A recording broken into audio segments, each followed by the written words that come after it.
Welcome back to Yashasvi Vamshika cooking and tips channel. ఈ tips చూసిన తర్వాత మీరు ఖచ్చితంగా అనుకుంటారు, ఇన్ని రోజులు టాల్కమ్ పౌడర్ ఉంది ఓన్లీ ఫేస్కి అప్లై చేసుకోవడానికి మాత్రమే అనుకున్నాను, దీనివల్ల ఇన్ని ప్రయోజనాలు ఉన్నటువంటి సూపర్ యూస్ఫుల్ టిప్స్ అయితే వచ్చేసానండి.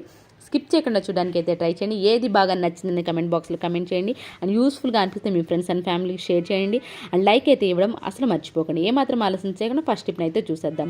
మనం కామన్గా పాస్పోర్ట్ సైజ్ ఫొటోస్ తీయించుకుంటూ ఉంటాం కదండి, వీటిని డైరెక్ట్గా అలా పెట్టేసామో అనుకోండి ఒకదానికి అంటుకుపోతూ ఉంటుంది, ఫేస్ అంతా మారిపోతూ ఉంటుంది. అలా అంటుకోకుండా ఉండాలి అని అంటే ఒక పాస్పోర్ట్ సైజ్ ఫోటో తీసుకొని మళ్ళీ రివర్స్ తిప్పేసి టాల్కమ్ పౌడర్ అప్లై చేసింది. ఇంకోటి రివర్స్ అంటుకోకుండా ఉండాలంటే న్యూస్ పేపర్ పెట్టేసాను.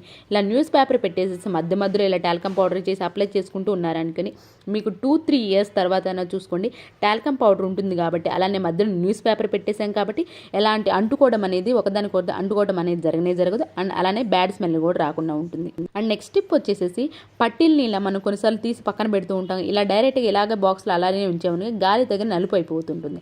అలా అవ్వకుండా ఉండాలంటే దీనిలో కొంచెం పౌడర్ వేసేసి ఒకసారి అన్ని పట్టీలకు పట్టించేసి పెట్టేసుకున్నాం అనుకోండి, మీకు ఎన్ని రోజులు పక్కన ఉంచుకున్నా సరే బ్లాక్ అవ్వడం అనేది జరగలేదు.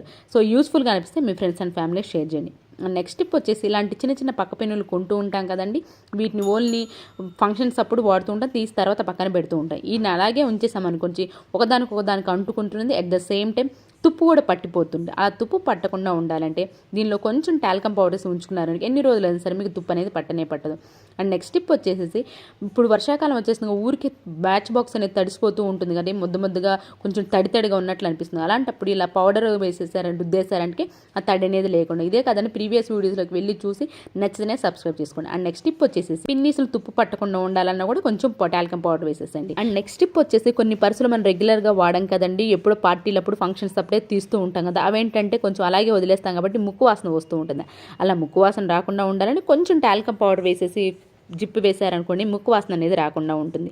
అండ్ నెక్స్ట్ టిప్ వచ్చేసి పిల్లలు రెగ్యులర్గా సాక్స్లు వేసుకుంటూ ఉంటారు కదా, వాళ్ళు రోజు పొద్దున్న నుంచి సాయంత్రం వరకు అలాగే ఉంటారు కాబట్టి కొంచెం బ్యాడ్ స్మెల్ వస్తుంది. అలా బ్యాడ్ స్మెల్ రాకుండా అంటే వాళ్ళు వేసే అప్పుడే ఇలా కొంచెం టాల్కమ్ పౌడర్ వేసేసి ఆ తర్వాత సాక్స్ వేసారనుకోండి బ్యాడ్ స్మెల్ అనేది లేకుండా ఉంటుంది. అండ్ నెక్స్ట్ టిప్ వచ్చేసి ఒక సాక్స్ ఉంటుంది కదా, సాక్స్లో కొంచెం టాల్కమ్ పౌడర్ వేసేసుకోండి. కొంచెం మీరు కావాలంటే షాంపూ కూడా వేసుకోండి, చివరి ఉంటుంది కదా చివరిని కొంచెం ముడి వేసేసుకోండి. ఇలాంటి టిప్స్ ట్రిక్స్ మన ఛానల్లో చాలా ఉన్నాయండి, ప్రీవియస్ వీడియోస్లోకి వెళ్ళి చూడండి. అండ్ ఏది బాగా నచ్చిందనో కమెంట్ బాక్స్లో కమెంట్ చేయండి. దీన్ని మనం వాషింగ్ మిషన్లో బట్టలు వేసేటప్పుడు కనుక ఇది వేసామో అనుకోండి బట్టలు అనేవి బ్యాడ్ స్మెల్ రాకుండా ఉంటాయి. అండ్ నెక్స్ట్ టిప్ వచ్చేసి కొన్ని ఫ్రాక్స్ పిల్లలు ఓన్లీ పార్టీ వేర్కే వాడుతూ ఉంటారు కదండి, అలాంటప్పుడు బీరువాలో పెట్టి ఉండడం వల్ల ముక్కు వాసన వస్తూ ఉంటుంది. పార్టీ వేర్ వేసుకునేటప్పుడు పార్టీ వేర్ ఇన్ కేసు వేసుకునేటప్పుడు కనుక ఇలా టాల్కమ్ పౌడర్ ఆ ఫ్రాక్ అప్లై చేసి పార్టీలో వేసుకున్నారనుకోండి ముక్కు వాసన అనేది లేకుండా ఉంటుంది. అండ్ ప్లీజ్ ఒక లైక్ అయితే ఇచ్చేసండి. మీరు ఒక లైక్ ఇవ్వడం వల్ల నాకు చాలా వాల్యుబుల్ అండి. మీరు ఒక లైక్ ఇవ్వడం వల్ల వేరే వాళ్ళకైతే ఈ వీడియో సజెస్ట్ అవుతుంది కాబట్టి ప్లీజ్ ఒక లైక్ అయితే ఇచ్చేసండి. నెక్స్ట్ టిప్ వచ్చేసి ఇలాంటి రబ్బర్స్ ఉంటాయి కదండి, ఈ రబ్బర్స్ ఏంటంటే మనం అలాగే వదిలేసామంటే కొంచెం స్మెల్ అనేది ఏదో ఒక రకంగా వస్తూ ఉంటుంది కదా, అలా బ్యాడ్ స్మెల్ రాకుండా ఉండాలి అని అంటే దీనిలో కొంచెం టాల్కమ్ పౌడర్ వేసేసేయండి. అండ్ నెక్స్ట్ టిప్ వచ్చేసి దువ్వెన చుండ్రు ఉందనుకోండి, అదే దువ్వెనతో మనం వేరే వాళ్ళు దువ్వుకోవాలి అనుకోండి, చుంటు వేరే వాళ్ళకి అంటుకుంటూ ఉంటుంది కదా, అలా అంటుకోకుండా ఉండాలి అని అంటే కొంచెం టాల్కమ్ పౌడర్ వేసి నీట్గా క్లీన్ చేశారనుకోండి చుండ్రు అనేది ఈజీగా పోతుంది. నెక్స్ట్ ఎవరైనా వాడుకోవచ్చు. అండ్ పక్కన ఏమైనా బెల్ సింబల్ అయితే యాక్టివేషన్లో ఉంచుకున్నారే అనుకోండి, వీడియోస్ పెట్టిన వెంటనే మీకు అయితే నోటిఫికేషన్ ఆన్ అవుతుంది కాబట్టి ప్లీజ్ పక్కన ఏమైనా బెల్ సింబల్ అయితే యాక్టివేషన్లో ఉంచుకోండి. అండ్ నెక్స్ట్ టిప్ వచ్చేసి ఇలాంటి స్వీట్స్ కానివ్వండి పిల్లలు తినే వాటిని చీమలు పడుతూ ఉంటాయి కదా, ఈ బాక్స్ చుట్టూ చీమలు వచ్చేస్తూ ఉంటాయి. అయితే మనం గమాక్స్ని అయితే వేయలేం కదండి, అలాంటప్పుడు టాల్కమ్ పౌడర్ వేశారనుకోండి దీనికి కూడా చీమలు అనేవి రావు. ఐ హోప్ ఇది కూడా నచ్చిందని అనుకుంటున్నానండి. అండ్ నెక్స్ట్ టిప్ వచ్చేసి మనకి కౌంటర్ టాప్ ఉంటుంది కానీ గ్యాస్ దగ్గర ఈ గ్యాప్ ఉంటుంది కదా, ఈ గ్యాప్ నుంచి కూడా చీమలు అనేవి వస్తూ ఉంటాయి.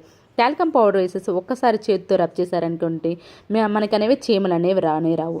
అండ్ నెక్స్ట్ టిప్ వచ్చేసి కళ్ళజోళ్ళలో ఉంటుంది కదండి, ఇది ఈ సాఫ్ట్ క్లాత్ ఉంటుంది, ఈ సాఫ్ట్ క్లాత్ పైన కొంచెం పౌడర్ వేసేసి టీవీని నీట్గా క్లీన్ చేసుకోవచ్చు అండి. ఎలాంటి లిక్విడ్స్ మాత్రం ఖచ్చితంగా వాడకండి టీవీ పైన. అండ్ మిర్రర్ పైన కూడా వాటర్ కూడా వేయకండి, షైనింగ్ అనేది కోల్పోతూ ఉంటుందండి. సో పౌడర్ వేసేసి ఇలాంటి సాఫ్ట్ క్లాత్ క్లీన్ చేశారనుకోండి మీకు టీవీ కూడా ఎక్కువ లాంగ్ అయితే ఉంటుంది, సేమ్ మిర్రర్ కూడా సేమ్ అలానే ఉంటుంది. ఐ హోప్ ఇది కూడా నచ్చిందని అనుకుంటున్నాను. అండ్ నెక్స్ట్ టిప్ వచ్చేసి మనం ఎప్పుడైనా బయటికి వెళ్ళేటప్పుడు ఇలా కర్చీఫ్లో కనుక కొంచెం పౌడర్ వేసేసుకొని పర్సులో పెట్టేసుకున్నామే అనుకోండి, మనకి ఎప్పుడైనా చెమట ఎక్కువ పడుతున్నప్పుడు ఈ కర్చీఫ్తో తుడుచుకున్నామే అనుకోండి ఆ పౌడర్ ఉంటుంది కాబట్టి ఎక్కువైతే చెమట మన ఫేస్ పైన లేకుండా ఉంటుంది. ఐ హోప్ ఈ టిప్ కూడా నచ్చిందని అనుకోండి. అండ్ నెక్స్ట్ టిప్ వచ్చేసి ఎప్పుడైనా గ్యాస్ స్టవ్ ఉందనుకోండి దీనిపైన ఆయిల్ కానివ్వండి ఏదైనా చిన్న మరకలు కానివ్వండి ప్రతిసారి మనం వాటర్తో క్లీన్ చేయకుండా ఇలా టాల్కమ్ పౌడర్ వేసి నీట్గా క్లీన్ చేసుకోండి. గ్లాస్ కాబట్టి ఎక్కువ షైనింగ్గా ఉంటుంది. అలానే గ్యాస్ స్టవ్ను కూడా మనం ప్రతిసారి వాటర్ వేసి కడిగే పని లేకుండా ఉంటుంది. ఐ హోప్ ఇది కూడా నచ్చిందని అనుకుంటున్నాను. నచ్చితే కనుక మీ ఫ్రెండ్స్ అండ్ ఫ్యామిలీకి షేర్ చేయండి అండి. మనం పౌడర్తో యూజ్ చేసుకోవాల్సిన ట్రిక్స్ ఐ హోప్ ఇవన్నీ నచ్చినాయి అనుకుంటున్నానండి. ప్లీజ్ నచ్చితే కనుక సబ్స్క్రైబ్ చేసుకోవడం అసలు మర్చిపోండి. ఏది బాగా నచ్చిందనేది కమెంట్ బాక్స్లో కమెంట్ చేయండి. లైక్ అయితే ఇవ్వడం అసలు మర్చిపోకండి. రేపటి వీడియోలో మంచి మంచి టిప్స్ అయితే మళ్ళీ మీ ముందు అందరూ మీ హ్యాపీగా ఉండాలి హార్ట్ఫుల్గా అయితే కోరుకున్నాను. Thank you so much for your watching.